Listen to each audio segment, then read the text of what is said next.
Greetings, fellow songwriters and seekers, and welcome back to Muse Measure. If you haven't done so yet, hit the guy in the lotus pedal down below. Subscribe to this channel so you can benefit from all these wonderful questions. It will keep you on your toes in the spiritual practice of songwriting. That's what this channel is all about. That, we're not just crafting great songs.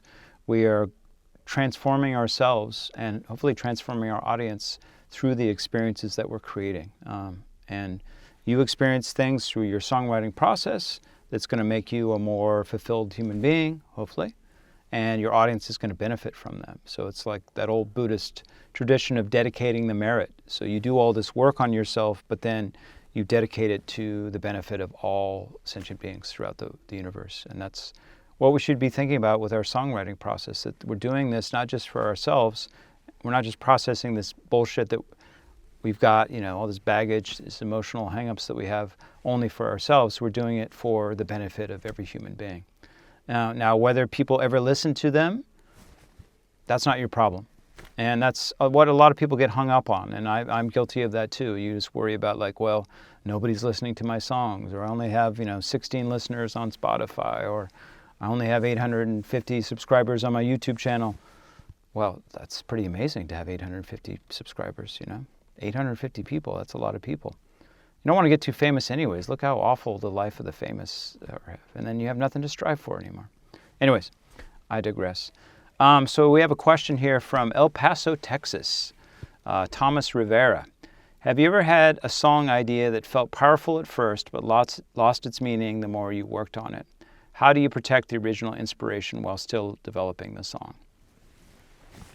Yeah, this is a problem that sometimes happens, and sometimes there's just no saving it. I've got tons and tons of recordings of ideas where I just thought it was the most brilliant thing, and I just couldn't wait to work on it. And then I sat down with it, and they're just like, why did I think this was so special?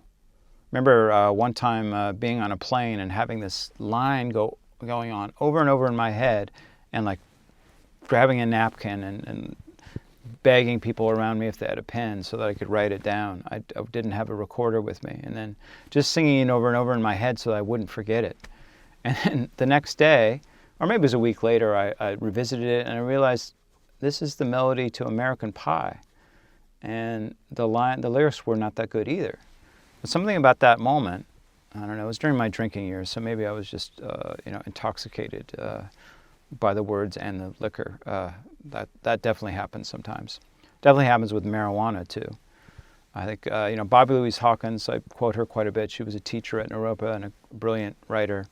She said something along the lines that, being stoned on marijuana was the closest thing to genius without actually getting there.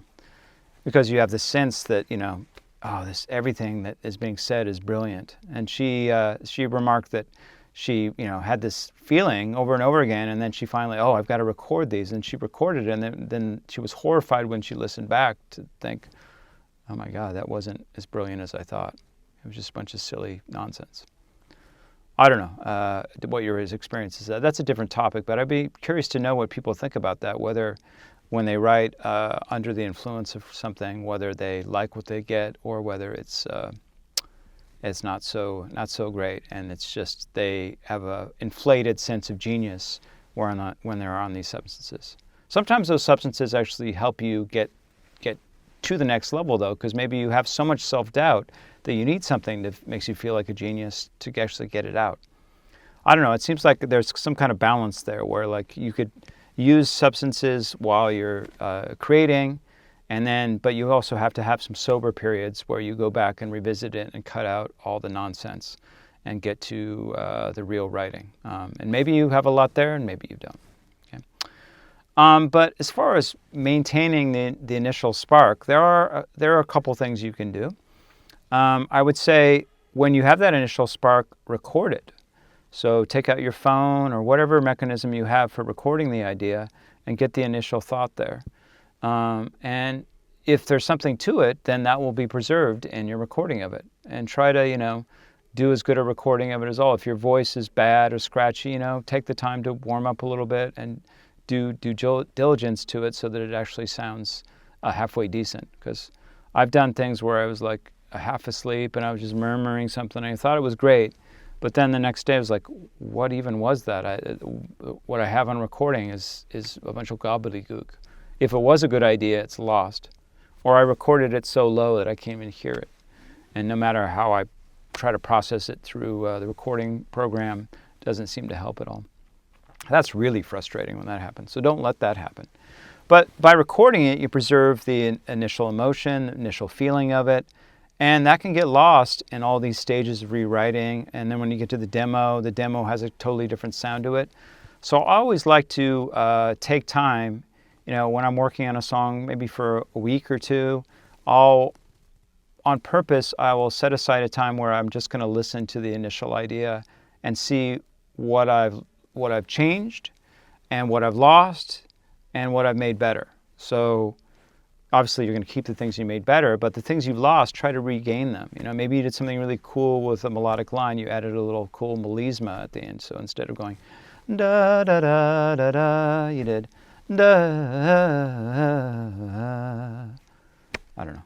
That's not the best idea, but anyways, you get the idea. So maybe you did something cool, or maybe you bent a note and it drew out some incredible emotion when you were singing that you forgot about, that you didn't do anymore, that you were too focused on the lyrics and the rewriting or the melody, and you forgot about the performance and the emotion behind the performance. So preserving it in that way keeps it going. Also, this happens a lot to me lately. When I write, I tend to overwrite. And so whatever the initial spark was, I tend to put a whole bunch of other stuff in there. I've been doing this a lot lately with my bridges, which have just my bridges now are as long as the whole rest of the song.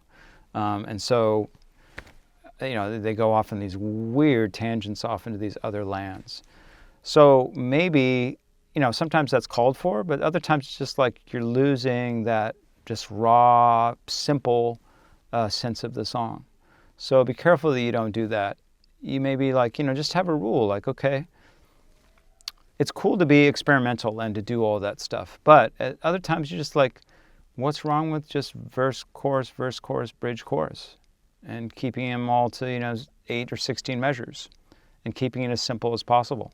There's still an infinite number of great songs to be written in that simple structure. Now, if the song calls for some other radical break in form, that you're going to do something experimental, then do it by all means.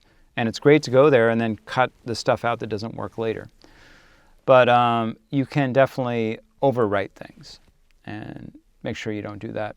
That's true also of your lyrics. You can be too flowery in your language. You got to go back and ask yourself, what is the initial emotion that I'm trying to express, and which of these lyrics that I have express that, and which of them are doing something else, they're going somewhere else. And does that going somewhere else add to the emotion? Does it add a cool new layer to it? Or does it distract from the initial emotion? So that's where you edit out the stuff. And that's hard to do sometimes. Maybe you really fall in love with some of these new lyrics. But the good news is you can use them in a brand new song. So if my song is about how sad I am that my lover left me, but then I have a whole set of lyrics about my childhood and losing a friend who just basically decided to drop me, then, that becomes a whole nother song. And I didn't need to have it as the bridge to my song about a breakup. So it's easy to overwrite things and put too many things in. So be careful of that. So yeah, keep that initial spark in the recording, but also remind yourself of what that initial spark was as you're going through the process, either by listening to the original demo that you did, the original idea, or also by just, looking at your lyrics and asking, what did I lose and what did I add too much into this process? This is why so many of the great songs have been written by partners, because the partner is really there to keep you in check. They're also, it's a communication, so you're not going to go off on these weird tangents when you have a partner there, unless they're of the same like mind. But they're going to, there's some kind of conformity that happens within the partnership that keeps the song delivering its most succinct message through the form of the song.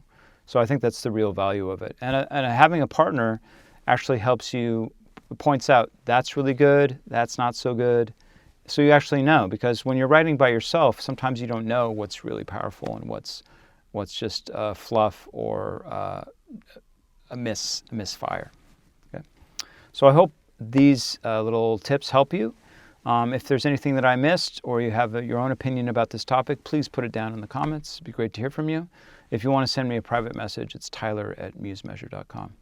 Best of luck with your songwriting practice and your spiritual practice. Take care.